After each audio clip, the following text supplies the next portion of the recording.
This season, Leicester have been dreadful.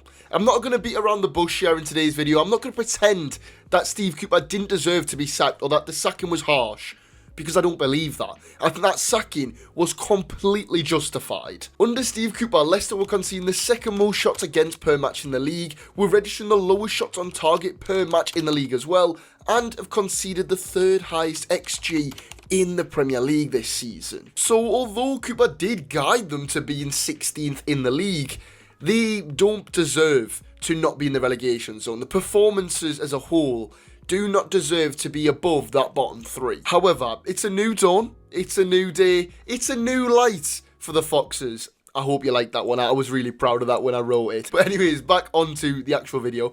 Ruud Van Nistelrooy is set to be appointed as the next Leicester City manager, and therefore I'm going to sit down today and break down how we may potentially set up this Leicester side and which players will be getting the most benefit from the Dutch manager coming in. Before we get into making assumptions about which players are going to occupy which positions, I think it's best if we actually just kind of establish what Ruud Van Nistelrooy's beliefs are. Like, what is his philosophy in which he tries to play football from? Van Nistelrooy wants his sides to play good football, without a shadow of a doubt. He likes his sides to dominate the ball and control games. However, he is a realist. If his side have to go long and sacrifice possession, they will do. If they have to bypass the first phase build-up and go direct, they will do. Or if they have to hit the feet of the wingers, they will do as well. But, as I said, if his sides can dominate teams and he sees a way in which they can control possession, that is the way that he will want to go. But what I do like is he's a realist, and that's exactly what you need for a side in the bottom half of the Premier League. You need someone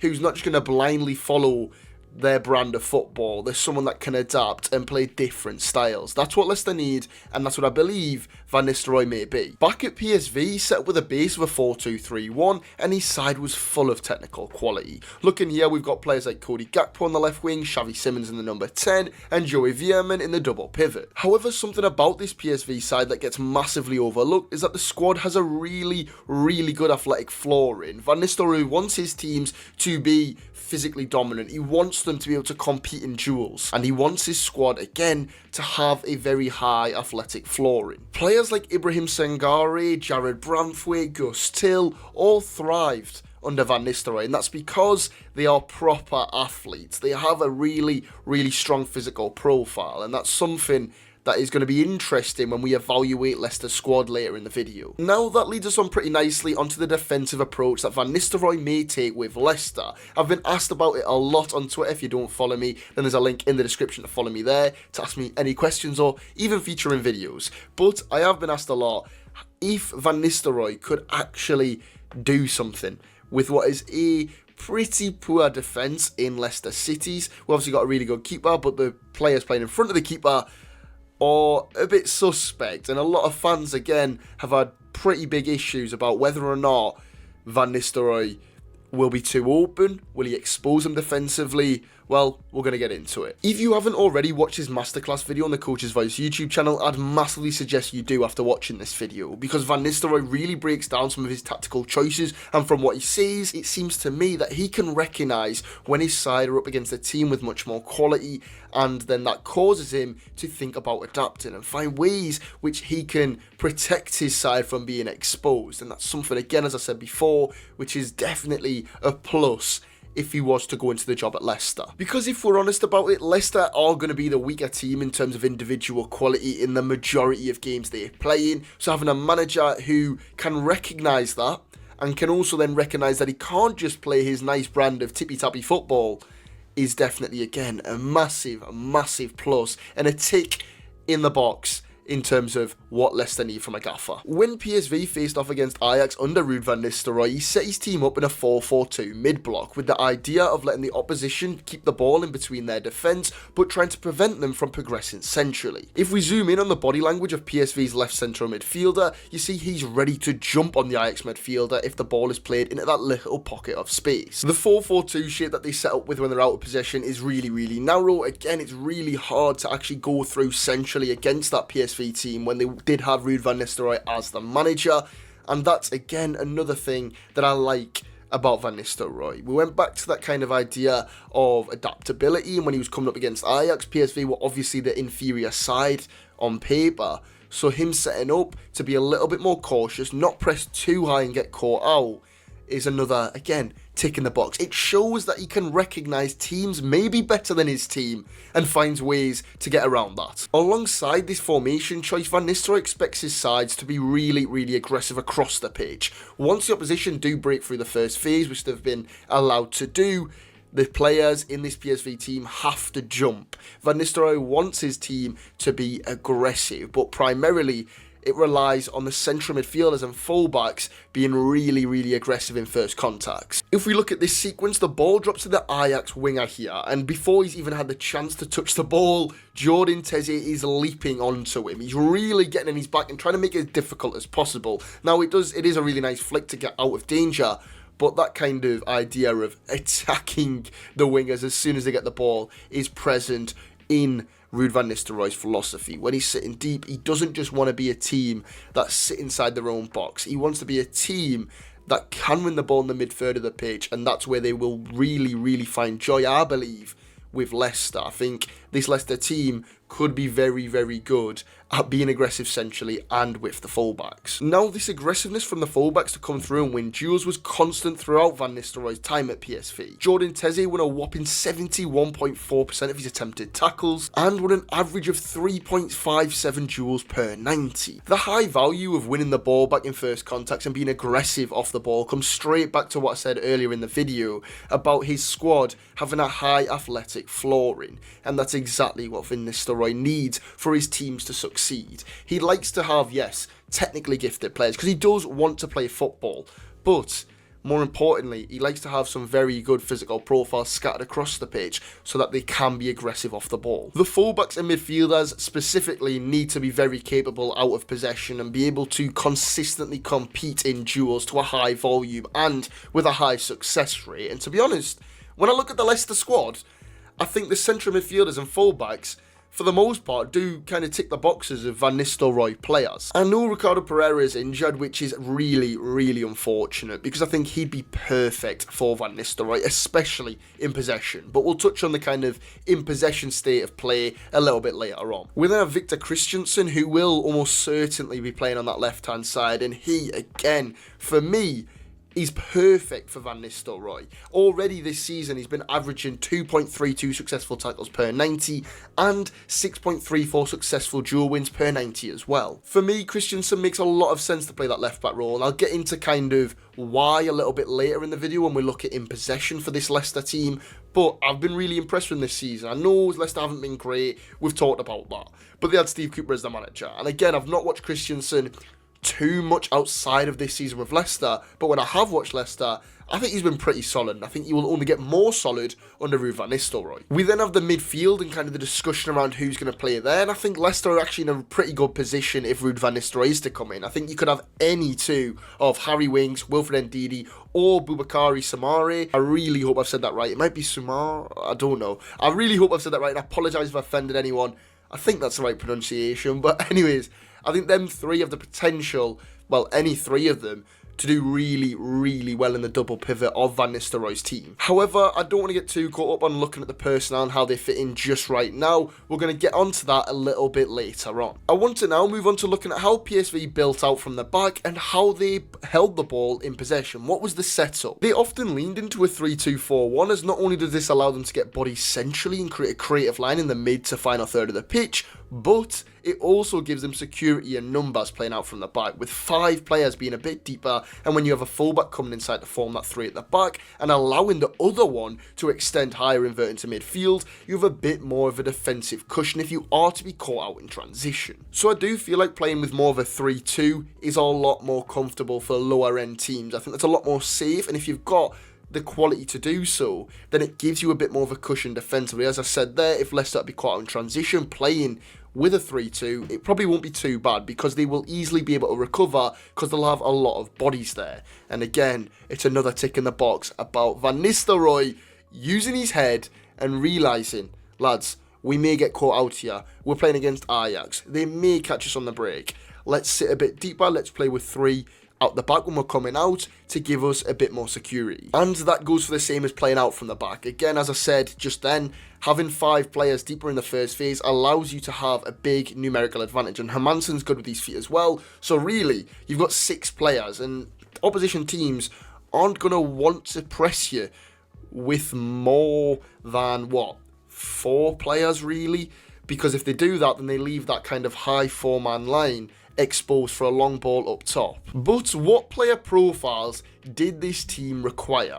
Well, Van Nistelrooy said himself in his coach's voice breakdown that he'd like to have one defensive powerhouse in his double pivot, complemented by a more technically gifted, attacking-minded player that could float between the deeper number 6 role and the more advanced line of 4 that his side create in possession. That more creative and technical player was Joey Veerman. During the soon-to-be Leicester City manager's time at PSV in the Eredivisie, Veerman averaged 11.21 progressive passes per 90, 6.2 shot creating actions per 90, 3.63 key passes per 90, and 23.76 touches in the final third per 90. Seeing him sit in the top 9% of midfielders in the Eredivisie for that stat. Them stats right there are bloody mental, and I know the standard of the league's worse, and PSV are one of the better sides, but still, to be producing that much progressive football and playing in the final third that much is bloody exceptional. So now I think it is a good time that we start to look at the individuals and how they potentially fit into Ruud Van Nistelrooy's Leicester team,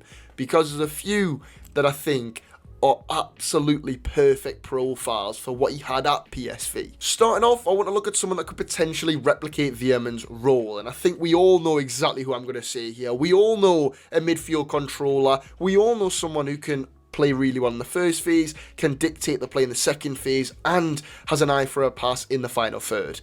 Come on, lads. Harry Winks is an absolute mainstay in this team, in my opinion. Winks, for me, would be absolutely perfect for one of them central midfield roles if he was to be partnered by someone who could do the proper dirty work like Ibrahim Sangare did for Veerman. This season, Winks has been limited with the amount of actual proper football he can play, and by that I mean the type of stuff that allows him to get his foot on the ball and showcase his technical ability and wide passing range. I mean, it's no surprise that he did allegedly have arguments with Steve Cooper, and we know he did produce a few little digs in interviews towards his former manager, and I mean, again, it's not a surprise because the football just isn't Harry Winks' style. However, last season under Endo Maresca in the EFL Championship, Harry Winks was capable of showing what he does best. He is a midfield game controller, and he's also someone with a brilliant eye for a pass. He averaged 6.64 progressive passes per 90 and 8.42 passing the final third as well. For me, I think he does look like the almost perfect profile to replicate that of Joey Veerman when he was in the Van Nistelrooy system at PSV. I think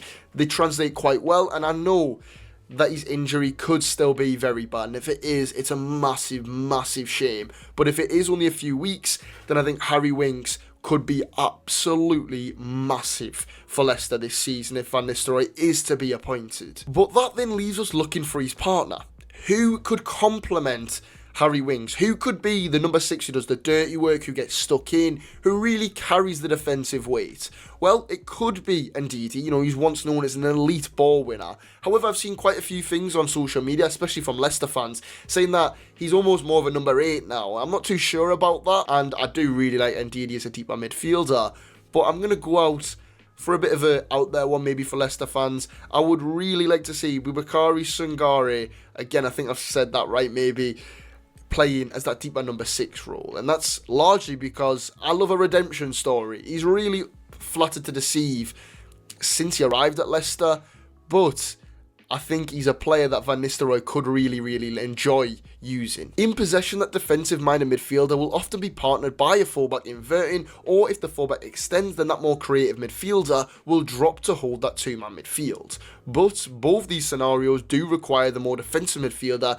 to do a lot of the heavy lifting in terms of defensive output. This season, Sangare has won 6 duels per 90, won 1.87 tackles per 90, and intercepted the ball 1.82 times per 90 as well. And to go back to Ndidi, as much as he could play that defensive role, and don't get me wrong, I think he would be superb, I think that Sumari may offer a little bit more in possession, which would maybe make him more beneficial or favourable to Van Nistelrooy, because when they are playing out, we've already said before, Van Nistelrooy likes to play football, he wants to keep the ball.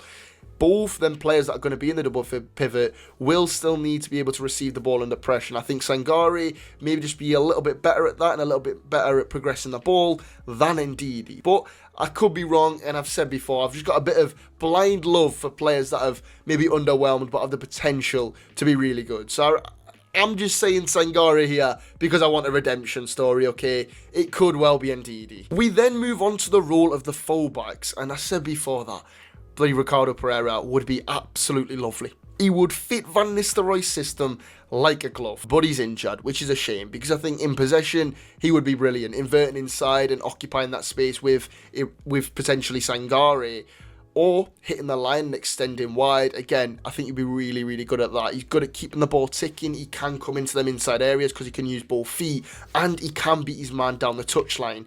So with him being out for what I think is reported 4 months, it's a big miss. And it could mean that James Justin gets to stay in the squad, which is mental. Because I don't think I've gone a day without seeing Leicester fans slating him, and he has had a poor season.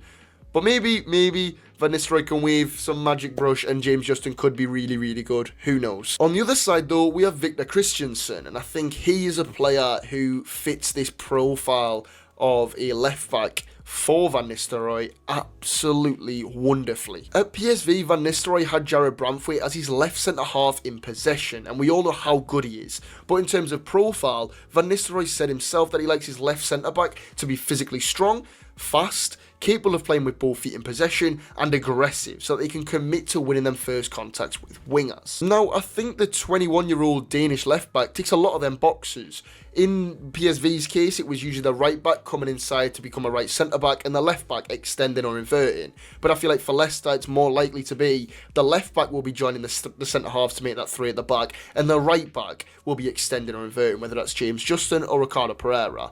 But I think Christensen ticks a lot of the right boxes to be a left centre-half under Ruud Van Nistelrooy. I think he does, and I think he'll be really good. Now, I know there's a few problems there, because he said before he wants to be a left-back. He doesn't want to be someone who's a left centre-back in possession. But he has done that job a little bit this season. So I'm thinking, maybe he can sacrifice it a bit, and we could have a wonderful left-sided centre-back and a three-back playing out from the back under Ruud Van Nistelrooy. Or maybe a different solution needs to be made, and Christensen will be extended, and James Justin could potentially be tucking inside as a third centre-back, which again could possibly work, but I would like to see Christensen doing it. We then look at the central centre-half position, and I think that could be a Coley, it could be Wout Faes. He just wants someone who's physically dominating. He wants someone who can play them progressive passes, which I think Wout Faes can do, but I'm not too sure about Wout Faes. I feel like every time he's on TV, he drops a stinker. And he's not always really bad. Just whenever Leicester on TV put money on Faes to do something absolutely ridiculous. And Akoli has actually been quite okay this season. So one of them two as the central centre-half is how I think it'll be in possession for Leicester. And obviously probably playing as the left or right centre-half when they are out of possession. We then have the attack. And I think it's pretty easy to look at what this attack's going to be. We've got Buonanotte on loan from Brighton, and he's been out of this world, like truly exceptional this season. I think he will be somewhere in that front line, whether you play him on the wing or you play him as that number 10. It doesn't matter, because I think he is, again, a player who just fits playing under Ruud Van Nistelrooy, a more possessionally dominant manager, but someone who wants both his wingers and his attacking-minded midfielders in that four that they create in possession to operate in the half spaces, to get on the ball in tight areas and make things happen. And Buonanotte has already shown this season that he can make things happen out of absolutely nothing. We then have Mavididi, who's a nailed-on starter for me. I don't think he's injured. He's one of the players that is actually fit, believe it or not, seeing as all of Leicester's best players seem to just get injured whenever anything actually significant happens. We then have Jordan Ayew, who will probably, for me, take up either the number 10 spot or right wing spot, depending on when Buonanotte is playing. And I think Jordan Ayew could have a pretty solid time under Ruud Van Nistelrooy. As I said before, he likes his wingers to be able to come inside and receive in the half spaces, but equally, he likes his tricky wingers. Johan Bakayoko was playing there at PSV, and he's known for how good he is at taking a man on. And Ayew can take a man and he can shift it and go. It's a shame that Abdul Fatawi was injured because, again, he's someone that would be perfect for that. He, for me, is very, very similar to Bakayoko. But Van Nistelrooy, in the terms of the best players in this squad being injured, 90% of them seem to be injured. So he's going to have to cope, and maybe Ayew could be really good. I think he could be solid, at least until Fatawi comes back in the summer. But back onto kind of Ruud Van Nistelrooy as a whole, and a lot of people have said that they aren't that good defensively. A lot of people have slated him for how open his PSV side were and how poor they allegedly were defensively. But they actually conceded the third least XG in the league and conceded the sixth least goals in the league. So I don't think he's completely awful when it comes to setting up a side that can both score goals and prevent goals from being conceded. I mean, his PSV side scored an average of 2.6 goals per match, the most in the division, had the highest XG in the league with 82.9, registered the second most shots on target in the league, averaging 7.3 per match, and created the most big chances in the league as well, with 128. Whilst on top of that, still preventing teams from having a lot of XG against them every week. There wasn't many teams that would make a lot of valuable chances against Ruud Van Nistelrooy's PSV. In general, actually, not many actually got away with having shots. So I do think that, although, yes, he had one of the better sides in the Eredivisie, people kind of make it out as if his team was a little bit more open than maybe it actually was. All in all, though, I think this is a pretty exciting appointment. I'm pretty happy with the way Leicester are going about it. I'm looking forward to seeing Van Nistelrooy's Leicester if he is appointed. And although I do think it could go one or two ways, I said it before, that this could be a really good appointment. It could be a really nice platform for Van Nistelrooy, and Leicester could get a lot of success out of it as well. It could equally go pretty poorly. Van Nistelrooy is still new to the managerial game. We don't know too much about him. He's not coming straight from a job, so we can't really see what he's currently about. You know, he could have learnt a lot from Erik ten Hag. Hopefully not for Leicester, but he could have learned some things since he was at PSV, and we know he doesn't put up with stick from the board. That's why he left PSV. And will that problem be kind of big at Leicester? Because we know their board can be a bit shaky. I'm not too sure. But I do think this could go well. And I'm really, again, looking forward to seeing Ruud Van Nistelrooy's Leicester City. But if you have enjoyed today's video, ladies and gents, please do leave a like and subscribe. And let me know, how good could Leicester be under Ruud Van Nistelrooy? I'll see you in the next one. Peace.